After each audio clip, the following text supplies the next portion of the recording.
You're tuned to Night Nerves, where if it's scary, creepy, thrilling, or disturbing, we read it, watch it, and talk about it. I'm Sam, and today I'm going to share with you my autumn horror reading list. Before getting into this list, I want to acknowledge that this is a smaller stack of books than I read in summer, and there are reasons for that. One reason is this is my favorite time of year, and I really don't want to feel like I'm rushed to read all these books, gather my thoughts, record a video, edit it, and then post it. And winter is going to be right on the heels of autumn, so I want to get my reading list ready for that. I want to record a video for that. We'll see how I do. If I have more time, I'll read more books, but I also want to see if I can work in some more content, maybe some vlogs. I know I hinted at vlogs in my summer horror TBR video. I want to actually do them in this one if I can. I'm trying to motivate myself. I'm saying it here on the video, trying to hold myself accountable. Hold me accountable for it. Make me do it. I have a harder time discerning which horror novels take place during autumn, if there's not Halloween in the title, if there's not some dead giveaways that it takes place during fall. It's a lot easier with summer if it's, at the beach, there's camping, a summer camp, hiking.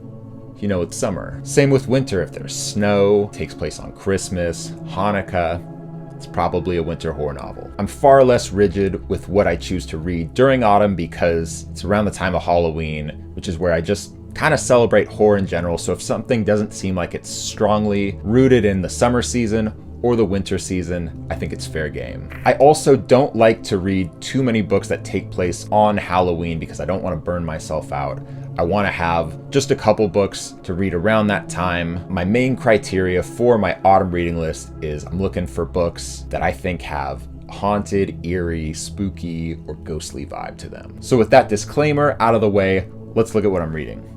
The first story I'm reading is a part of Nightmare Seasons by Charles L. Grant. The novella is called Night's Swift Dragons. Nightmare Seasons is a book I've had for a little while now, and while I was combing my library looking for books to read in autumn, I stumbled upon this one and it fits the bill perfectly. As the title would suggest, Nightmare Seasons features 4 novellas, each one focusing on one of the 4 seasons, and this novella is the one for autumn.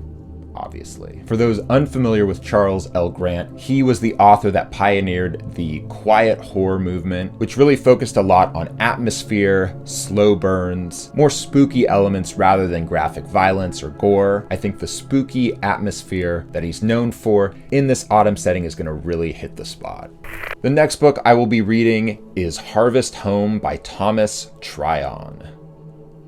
As far as I know, it is about a family that moves out of New York City into the countryside. They get a good deal on a little country home, and it's this really small, tight-knit community that seems kind of strange, but they're very friendly, they're very communal. And as they get to know the community, they start to notice strange and sinister happenings amongst the people and in the town. I've owned this copy for a number of years, and I've put off reading it just because I've heard it's really good. I'm weird, and I like to save books that I really want to read. But someone in the comments recommended this book, and I decided it's time to read it. So thank you to the person that commented. I can't wait. Up next is The Cellar by Richard Lehman.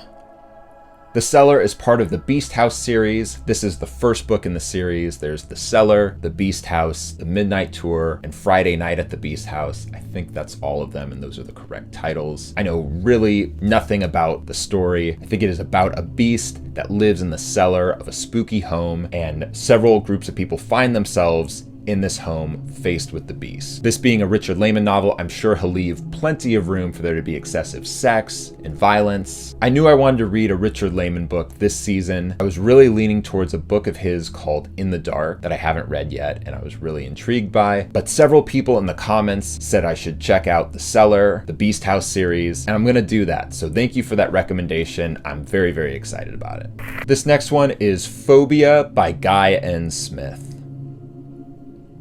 Phobia is a pulp horror novel that I picked up in my first book haul video. I was very excited to grab a couple Guy N. Smith titles. I'm eager to dive in, and this one seems like it's going to be perfect for the autumn setting. I have no idea if it takes place during autumn. As far as I know, it is about a cursed home. I'm sure there's going to be very little character development. There's going to be excessive, disgusting, and gruesome violence, and it should be loads of fun. Phobia is a difficult book to find, particularly in the States. I think it's difficult to find in the UK as well, so I'm excited to read it and report back whether it's worth picking up and giving a read if you are able to get your hands on a copy. All right, and the final 2 books on my autumn horror reading list are Halloween Night and Halloween Night 2. Both are by R.L. Stine. They are part of the Point Horror YA series. I know absolutely zero details about both of these novels, but based on the title, I think it's pretty safe to assume that they take place on Halloween. These are going to be my 2 Halloween reads that I read as close to Halloween as possible. Reading R.L. Stine, whether it's good or bad, fills me with so much nostalgia. He's really the first horror author that I latched onto and just would read every book I can get my hands on from him. Also, these are 2 R.L. Stine books that I have never read before, but I've known about for years and years. I remember in elementary school going to the library, going to the R.L. Stine section and seeing these covers. They're super iconic, so I'm excited to see what they are all about. Yeah, so here's my autumn horror short stack.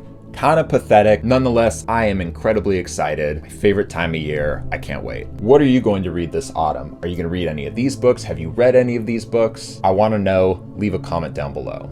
Thank you so much for watching this video, and thank you so much for your continued support. Your likes, your subs, your comments really mean a lot more than you think. It grows the channel and it also motivates me to put out more content. I always forget to plug this at the end, but there is a Night Nerves Instagram page. You should give it a follow. There's not a whole lot going on there, but I want to change that. I'll link it down below, but it is at night_nerves on Instagram. Give me a follow, say hi over there. I think I mentioned it earlier, but I really want to get into vlogging on this channel, do some stuff that's outside of this room. It's a little more off the cuff. I think that would be really fun. So I'm saying it here to hold myself accountable, motivate myself to do so. We'll see if it happens. I hope to see you in the next one. Stay spooky.